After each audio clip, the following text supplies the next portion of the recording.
Halo, halo. Iya, PS Novi di sini. Oke, meluncur. Nggak pakai sisiran. Let's go. Barang lucu dan berguna yang aku beli di online. Ini hair dryer yang bisa langsung dipakai buat nyisir, guys. Rambutku karena kemarin habis curly digital, jadi agak-agak kusut gitu loh. Nah, perlu sisir khusus. Jadi ini aku beli ini tuh tujuannya salah satunya buat itu.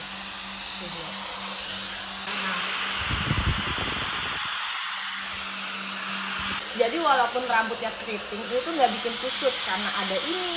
Sebelum ditanya, aku spill dulu namanya. Ini produk dari Bragg Indonesia.